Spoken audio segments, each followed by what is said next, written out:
반갑습니다. 우리 이민 생활을 하시면서 고향이 그립다, 한국이 그립다, 또 향수병에 걸린다라고 생각하시는 분들 한 번쯤은 경험을 하셨을 거고 지금도 경험하고 계실 분들이 참 많으실 텐데요. 자, 오늘의 영상에서는 이민을 와서 한 번쯤은 이런 생각을 해보셨을 그 내용, 나 한국 돌아갈까? 그렇습니다. 우리 오늘 사연을 함께 해주시는 분은 그 생각 한 번이 아니라 진짜로 몇 번이나 했다고 합니다. 오늘은 그 중에서도 진짜로 비행기표까지 검색을 했었던 그러한 시간까지 하셨던 사연이고요. 한국을 돌아가고 싶었던 날 탑 3부터 짚어보겠습니다. 세 번째, 솔직하게 말씀드리겠습니다. 그날은 병원에 갔었던 날이었어요. 몸이 너무 안 좋아서 도저히 버틸 수가 없었어요. 접수를 하는데 간호사가 빠르게 영어로 물어봅니다. Insurance? Any allergy? Previous condition? 갑자기 머리가 하얘졌습니다. 알아듣기는 하는데 제 입이 안 떨어지는 거예요. 뒤에 사람은 계속 쌓이고 간호사는 점점 표정이 굳어가고 결국 제가 한 말은 딱 한 문장이었습니다.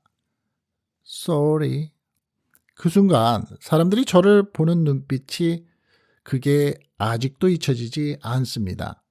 진료실 들어가서도 마찬가지였어요. 아픈 부위를 설명해야 하는데 그 단어가 생각이 안 났던 겁니다. 손짓, 발짓, 거의 바디랭귀지로 설명을 했어요. 의사는 대충 알아듣고 약 처방을 해줬는데 문제는 그 다음이었습니다. 약값 280불입니다. 순간 제 귀를 의심했습니다. 이게 맞습니까? 물어보고 싶었는데 또 영어가 막힙니다. 그냥 카드 내밀었습니다. 집에 돌아오는 길에 차 안에서 혼자 앉아 있는데 갑자기 이런 생각이 들었습니다. 내가 여기서 뭐 하고 있는 거지?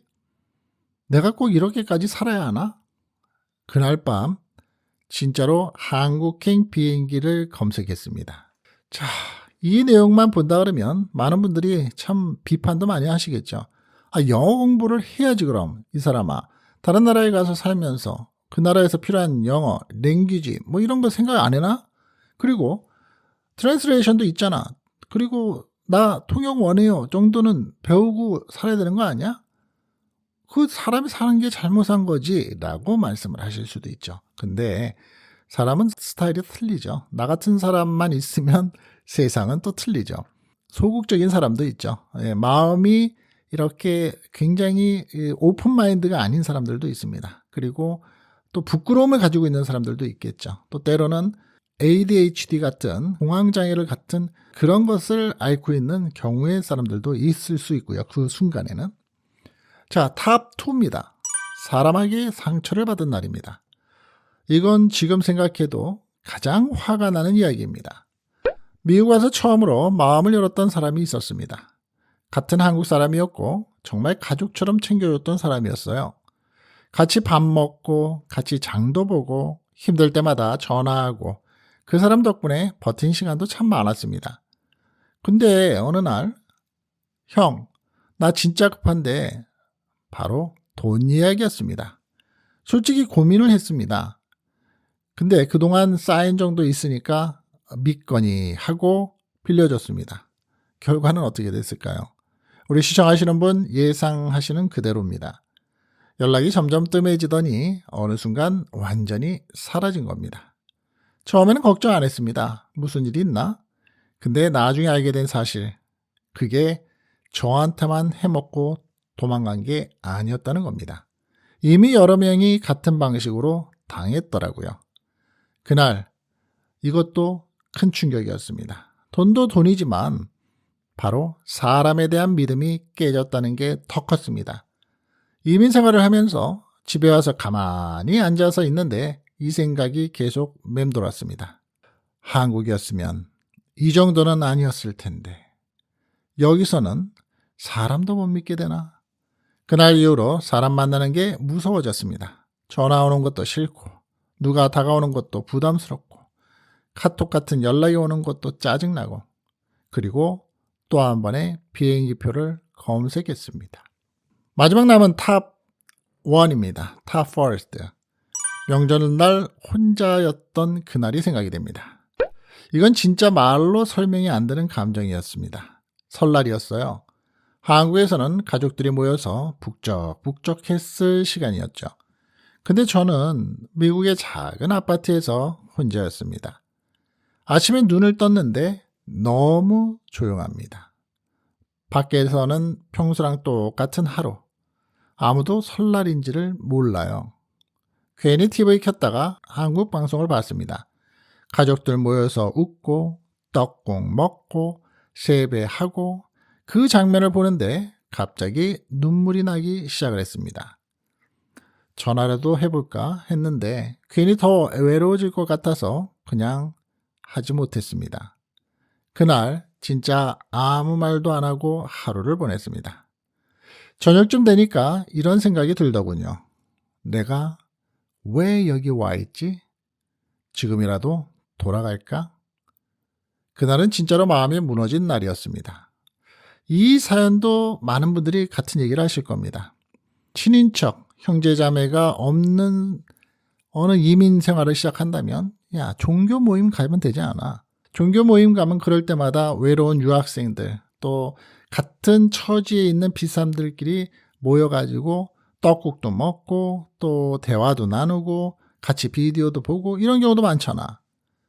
또 한편으로는 정말 네가 진취적이었다면 한국 사람들 커뮤니티 같은 데에서도 공유의 방 같은 것도 들어보고 클럽 같은 것도 들어보면 그러면 다 해결이 될 일인데 라고 말씀하실 분들도 계시죠. 근데 지난 날을 우리는 생각해 보면 이민 1년 차에서 3년 차 사이에 사실 이런 일들이 참 많습니다. 향수병도 그때 제일 많이 걸리고요. 또 긍정보다는 부정적인 환경이나 생각들을 갖게 되죠. 이제 그 시기가 좀 넘어가면 이제 제2의 고향이라고 살게 되는데 사실 낯선 땅에 가서 처음에 한 1년 정도는 못 모르고 최선을 다하고 열심히 삽니다. 그런데 한 2년 차, 3년 차 되면 운전을 하면서 동네 길도 알게 되고 때때로는 주변에 문화적인 생활 또 자연 환경을 경험하기 위해서 나가기도 하고 이러면서 우연치 않게 만나는 사람들은 더 반갑기도 하고 또 그렇게 지내기 시작을 합니다. 그런데 문제는 내 생일날 안 챙겨주면 혹은 내가 생일인데도 불구하고 미역국을 내 스스로 끓여 먹어야 되는 상황이 된다 그러면 때때로 외롭긴 하죠. 이 사연을 보내신 분의 생각처럼 내가 여기서 뭐하고 있지? 라는 생각을 한두 번쯤은 하게 됩니다. 여러분, 이민 생활은 겉으로 보면 괜찮아 보일 수도 있습니다. 사람들은 너 어디 살아? 그럼 뉴욕에 지금 살고 있어? 그러면 상당히 참 용감하다, 대단하다 뭐 이런 얘기를 하기도 하죠. 돈도 벌고 자유도 있고 근데 그 안에는 이런 날들이 있는 겁니다. 아무도 모르는 날들, 누군가한테 하소연하지 못하는 내 마음속에 드는 왠지 이성적으로는 아니지만 가슴에 감정적으로 생기는 날들이 분명히 있습니다. 한국을 돌아가고 싶었던 날, 사람들마다 여러 번 있게 됩니다. 하지만 결국 버티고 별거 아니라고 생각하고 시간이 지나면서 이민 생활을 하죠. 왜냐하면 이걸 이겨내야 진짜 내 삶이 된다고 생각하거든요. 지금 이 영상을 보고 계시는 분들 중에서도 같은 마음인 분들 분명히 있을 겁니다. 하지만 괜찮습니다. 그 감정은 정상적이니까요. 저 역시 이민생활 30년 넘어가면서 생각해보면 다 누구나가 겪는 홍역 같은 감정이라고 할까요? 그리고 중요한 건 살다가 보면 나는 혼자가 아니라는 걸 또 느낄 때가 있다는 사실 아닐까 싶습니다. 자, 오늘 영상 좋으셨으면 구독과 또 알림 설정 함께 해주시고요. 좋아요 한번 눌러주시면 저도 힘이 될 것 같습니다. 뉴욕 기다리 있음이었습니다. 감사합니다.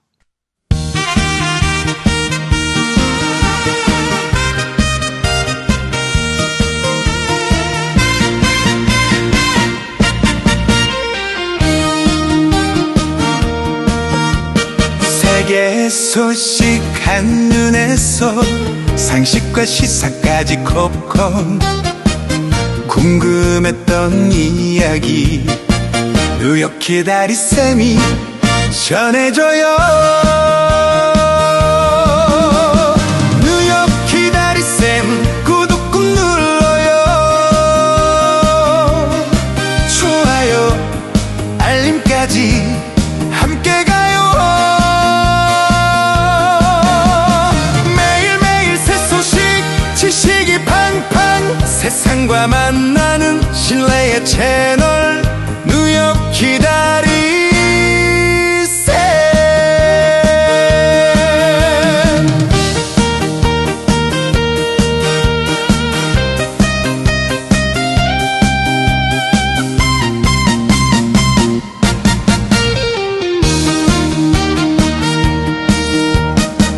어려운 뉴스도 쉽게 풀고 세상 흐름도 시원하게 오늘도 내일도 변함없이 뉴욕 기다리쌤이 곁에 있어요.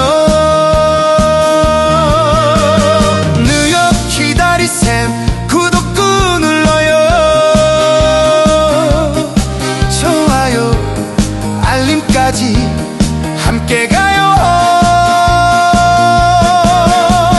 매일매일 새 소식 지식이 팡팡 세상과 만나는 신뢰의 채널